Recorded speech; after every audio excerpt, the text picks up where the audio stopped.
Dear students, आज हम first paper foundation of sociological thought के तहत ऑगस्ट काम्ट के बारे में अध्ययन करेंगे।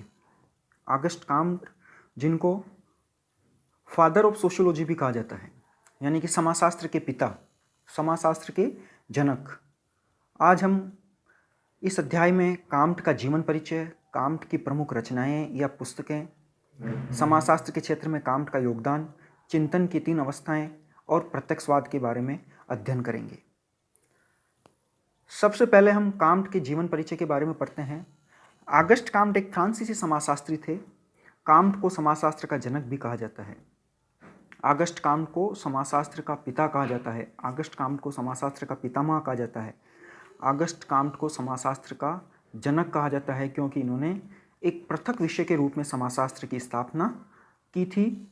Father of sociology August Comte को इसलिए कहा जाता है क्योंकि इन्होंने समाजशास्त्र को एक अलग पहचान बनाई, अलग पहचान दी, अलग विषय के रूप में इसकी स्थापना की। साथ ही ऑगस्ट काम्ट को प्रत्यक्षवाद का जनक भी कहा जाता है। उनकी ये मान्यता थी कि समाजशास्त्र एक प्रत्यक्ष विज्ञान है। प्रत्यक्षवाद या प्रत्यक्ष विज्ञान से तात्पर्य है कि प्रत्यक्ष अनुभव और अवलोकन से प्राप्त सूचनाओं से विषय वस्तु की व्याख्या की जाती है। प्रत्यक्षवाद वह है जिसमें प्रत्यक्ष अनुभव हो और अवलोकन से प्राप्त सूचनाओं से विषय वस्तु की व्याख्या की जाती है। इसलिए समाजशास्त्र को भी उन्होंने एक प्रत्यक्षवादी विज्ञान के रूप में मान्यता दी और कहा कि प्रत्यक्षवादी विषय के रूप में इन नियमों का पता लगाना समाजशास्त्र का मुख्य कार्य है और इसी आधार पर समाज का पुनर्निर्माण करना है। यानी ऑगस्ट काम्ट का कहना था कि समाजशास्त्र है वो एक प्रत्यक्ष विज्ञान है। जिस प्रकार 2 विज्ञान होते हैं, प्राकृतिक विज्ञान और सामाजिक विज्ञान। प्राकृतिक विज्ञान में कई सारे विषय होते हैं और सामाजिक विज्ञान जिसमें अधिकांश मानविकी और कला के विषय आते हैं, उसमें से समाजशास्त्र भी एक है।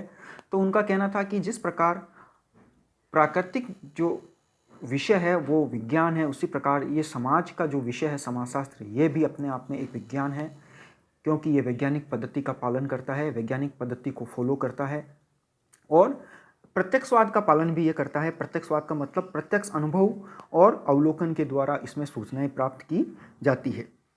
काम्टे विचारवादी भी थे और उनके अनुसार समाज विचारों की प्रतिछाया मात्र है। 1838 में जब काम्ट ने समाजशास्त्र की स्थापना की थी तो इन्होंने कहा कि समाजशास्त्र को प्रत्यक्ष विज्ञान होना चाहिए, प्रत्यक्षवाद का पालन करना चाहिए। काम्टे मानवतावादी भी थे और उन्होंने बहुत से लोगों ने, बहुत से समाजशास्त्रियों ने, समकालीन विद्वानों ने काम्ट को मानवता का पुजारी भी कहा है। प्राकृतिक विज्ञानों की शिक्षा के कारण वे समाजशास्त्र को विज्ञान बनाना चाहते थे। काम्ट कहते थे कि जिस प्रकार प्राकृतिक विज्ञान है उसी प्रकार समाजशास्त्र भी अपने आप में एक विज्ञान है। वे समाज और समूह को व्यक्ति की तुलना में अधिक महत्वपूर्ण मानते थे, यानी व्यक्ति की तुलना में वो समाज को और समाज के समूह को अधिक महत्व देते थे।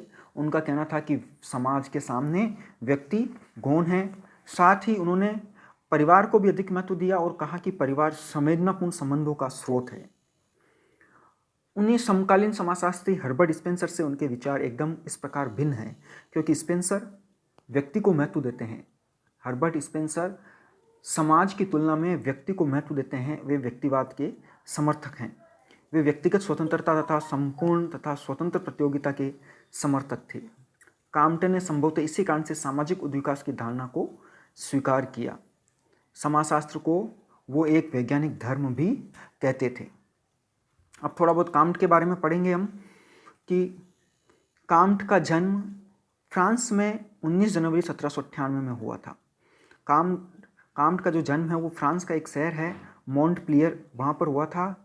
उनके पिता धार्मिक थे, परंपरावादी थे और वो वहाँ की जो क्रांति हुई थी उस क्रांति को पसंद नहीं करते थे। इससे पूर्व अध्याय में आपने पढ़ा था 1789 में फ्रांस की क्रांति हुई थी।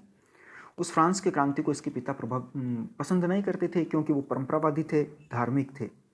लेकिन काम्ट शुरू से ही बहुत इंटेलिजेंट थे, मेधावी थे, पढ़ने में भी होशियार थे और उन्होंने कई जगह अध्ययन किया और फ्रांस का जो एक प्रसिद्ध कॉलेज है इकोल पॉलिटेक्निक कॉलेज, वहाँ पर उन्होंने एक प्रतियोगिता परीक्षा में उस कॉलेज में सबसे टॉप किया, प्रथम स्थान पर आए। काम्ट की इच्छा एक शिक्षक बनने की थी, लेकिन वो शिक्षक की जगह एक शुरुआत में एक किसी कॉलेज में एक अधिकारी के रूप में गए, परीक्षा विभाग में एक अधिकारी के रूप में गए। उसके बाद में वो निजी शिक्षक के रूप में भी उन्होंने कार्य किया। उन्होंने गणित भी पढ़ाई और उसके अलावा कांट कई विद्वानों के संपर्क में भी आए। इसमें से संत साइमन भी है, हर्बर्ट स्पेंसर भी है जो, और इसके अलावा संत साइमन से वो प्रभावित हुए। और संत साइमन ने जिस समाजशास्त्र का नाम सोशल फिजियोलॉजी या सामाजिक शरीर विज्ञान दिया था, सोशल फिजियोलॉजी दिया था यानी कि सामाजिक शरीर विज्ञान, उसी को ऑगस्ट काम्ट ने फिर सामाजिक भौतिकी या सोशल फिजिक्स नाम दिया। और वही सोशल फिजिक्स आगे चलकर समाजशास्त्र बनी, यानी कि बाद में इसी सोशल फिजिक्स को काम्ट ने समाजशास्त्र नाम दिया 1838 में। साइमन के परिवर्तन अलग अलग चरणों की बात कही थी। काम्ट ने इन्हीं चरणों को अपने में लिया और परिवर्तन के लिए 3 चरणों का सिद्धांत भी दिया जो हम आगे अध्ययन करेंगे। ऑगस्ट काम्ट का विवाह कैरोलिन मेसिन से हुआ और उसके बाद में कहते हैं कि इन्होंने एक सुखद जीवन नहीं जिया। इनका वैवाहिक जीवन भी सही नहीं था, कुशलतापूर्वक नहीं था, प्रसन्नतापूर्वक नहीं था, सुखदायी नहीं था और जीवन के अंतिम दिनों में भी वो उपेक्षित की तरह रहे और 5 सितंबर 1857 को उनकी मृत्यु हुई।